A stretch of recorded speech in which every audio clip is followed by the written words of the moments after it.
No, you're gonna have to ask Aaliyah that question. I honestly, you just do your work. You gotta do your work early, and make it different. But Aliyah did say I have a special whistle. And she shot 13 today. Yeah.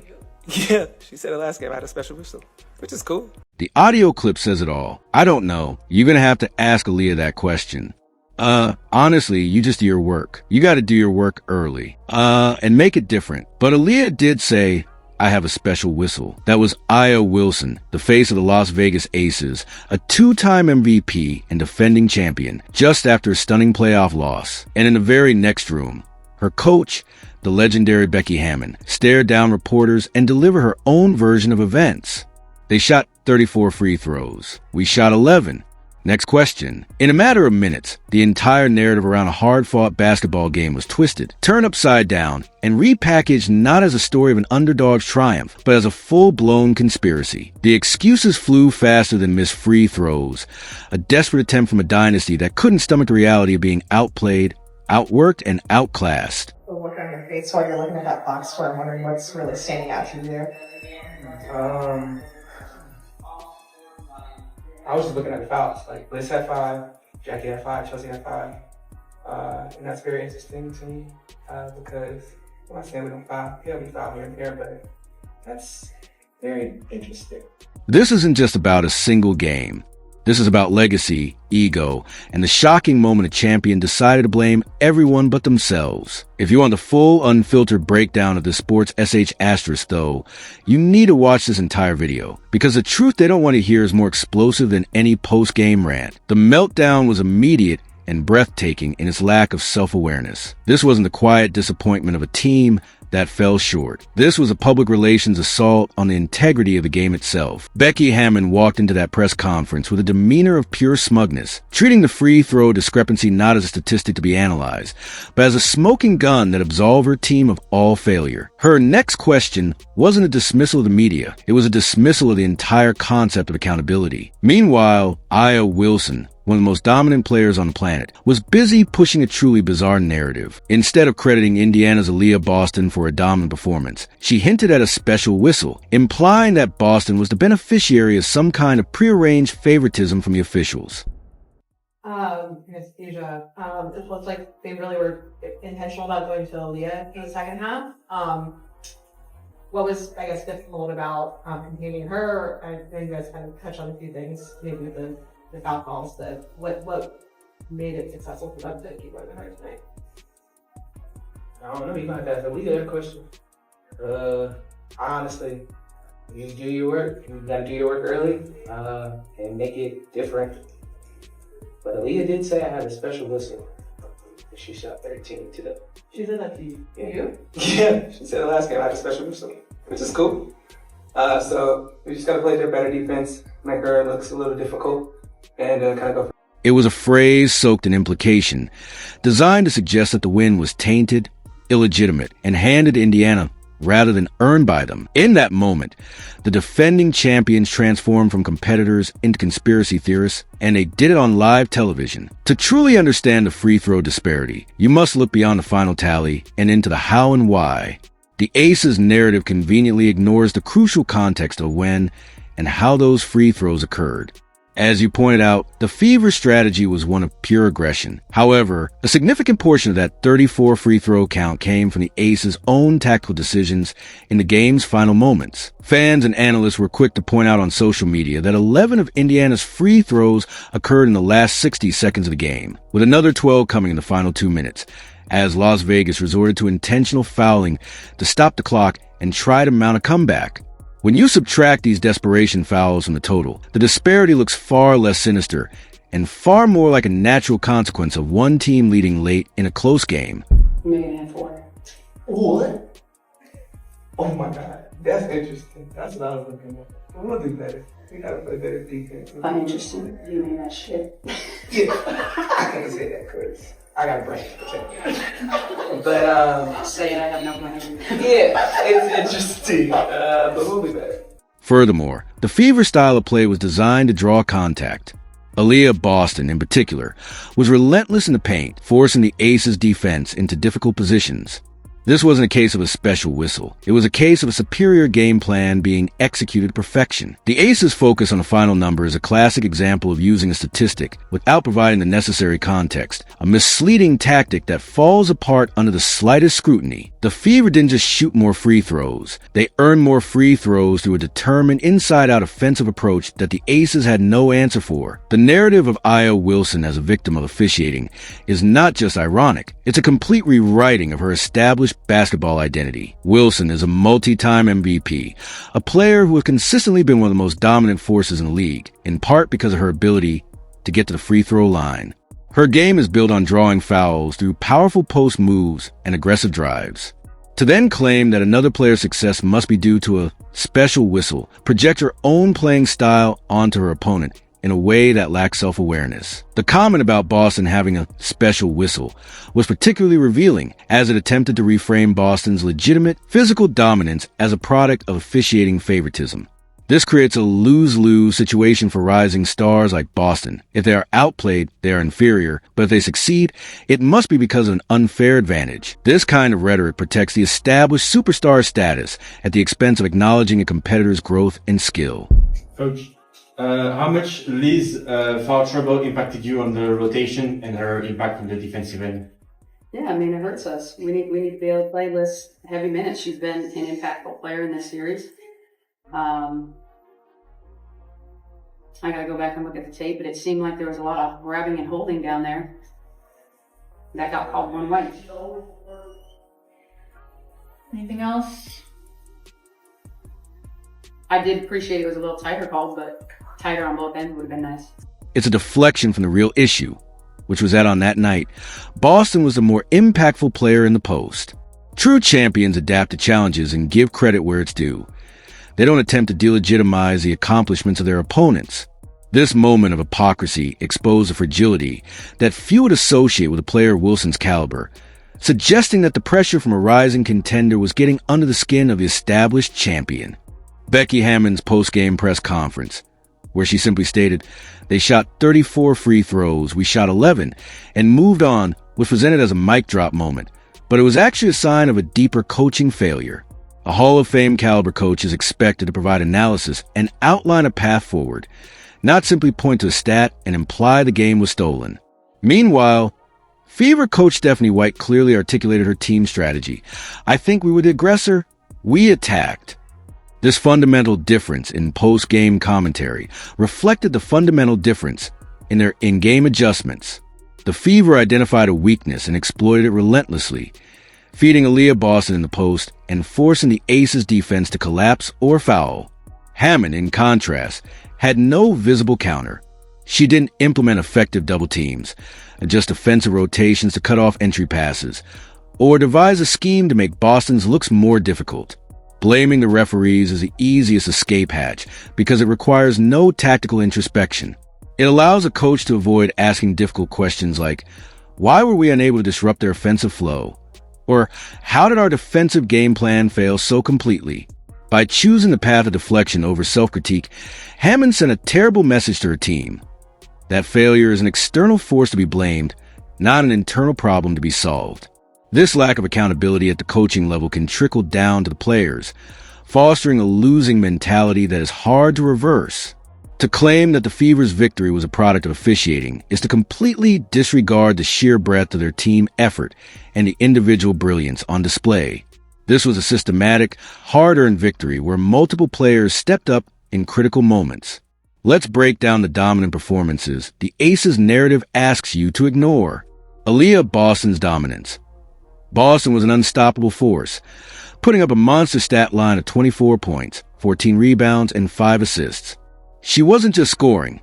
She was controlling the paint on both ends of the floor, physically imposing her will in the one-on-one matchup, and demonstrating the all-star talent that made her a number one pick.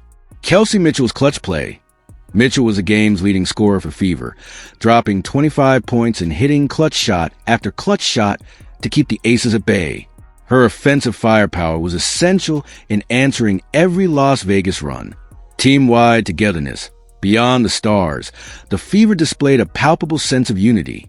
As reported after their final game of the season, the team's motto was "We over me," a philosophy visible in their constant huddles, mutual support, and collective resilience.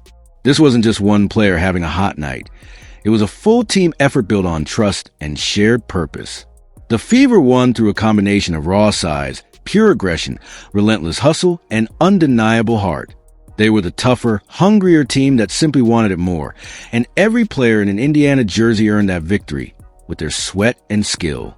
The Aces' visceral reaction to this loss was about more than one game.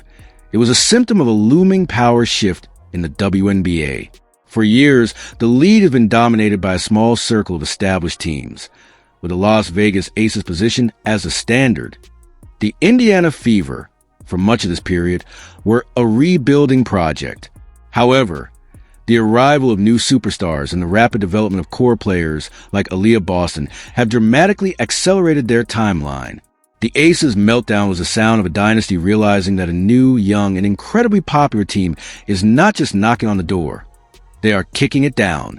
This is fundamentally about ego and legacy. When you are used to being the bully, it is disorienting to be the one getting pushed around. The Aces are accustomed to setting the narrative, controlling the headlines, and occupying the throne. To see the Fever not only challenge them but outplay them in a critical playoff game threatens their very identity as the league's top dog. Instead of responding with the focus and intensity of a champion, they responded with the frustration of a dethroned monarch, pointing fingers at the referees instead of into the mirror. This moment exposed that the balance of power is no longer a given, and the fear of being surpassed can be a more powerful motivator than the desire to win. Of course, in the wake of the loss, a flimsy conspiracy theory began bubbling up on social media.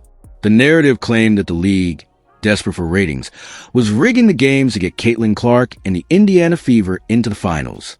This theory is so logically bankrupt, it's almost funny. Let's think about this for 1 second. If the WNBA office were truly in the business of fixing playoff series for television ratings, who would they pick? The established two-time champion Las Vegas Aces, featuring a globally recognized MVP in Aaliyah Wilson, a legendary coach in Becky Hammon, and the glamour of the Vegas Strip? Or the Indiana Fever, a team that was in the league's basement just 2 seasons ago? The Aces are the safe bet, the proven commodity. The conspiracy theory makes zero sense. Furthermore, where was this outrage from Vegas and her fans in previous games where they were the beneficiaries of questionable officiating? The silence from the Aces camp then was deafening. It's only when the calls finally start to balance out, or even slightly tip in the other direction, that the cries of corruption begin. That's not principle. That's pure hypocrisy.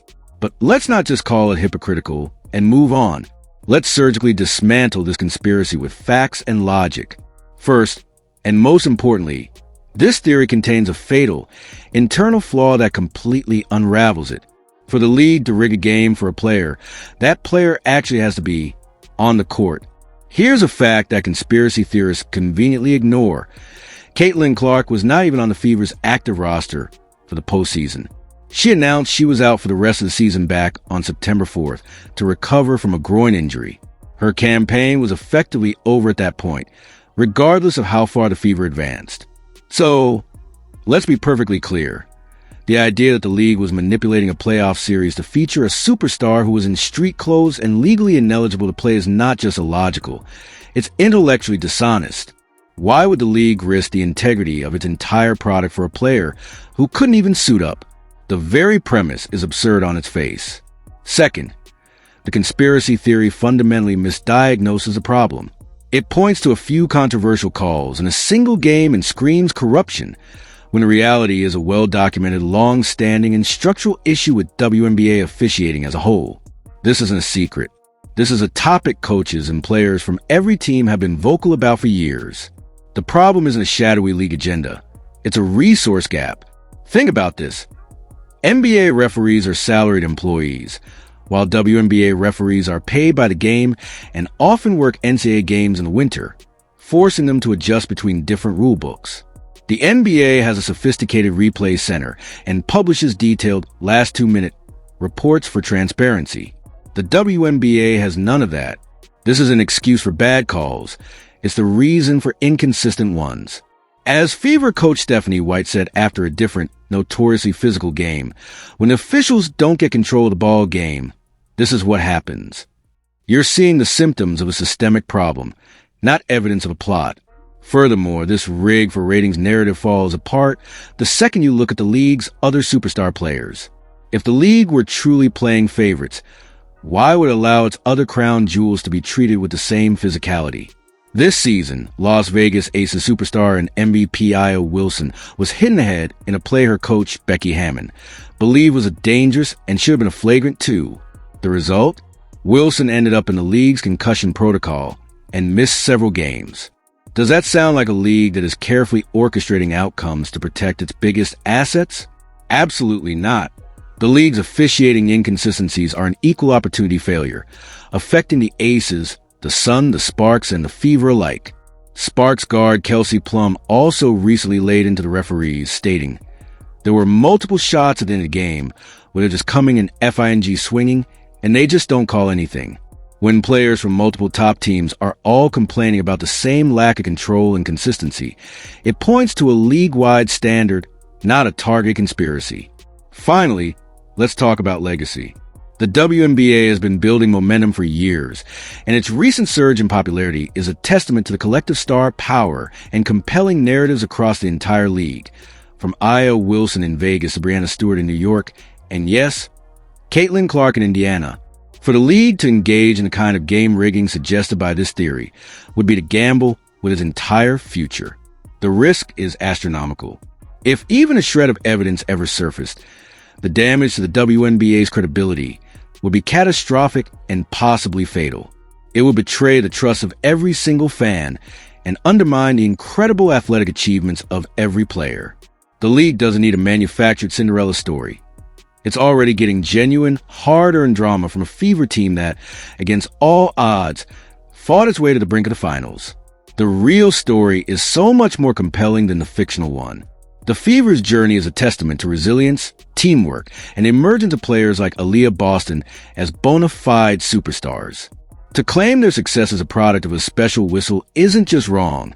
It's an insult to heart and hustle they showed on the court. In the end, this all comes down to legacy. How do you want to be remembered? The 2024 Las Vegas Aces had a choice after a devastating loss. They could have taken a high road. They could have said, Indiana played a hell of a game. They were more aggressive. They made bigger plays, and they deserved to win. We got outplayed, and we need to be better. That's what true champions do. They show grace in defeat and accountability for their performance. Instead, the Aces chose the path of least resistance.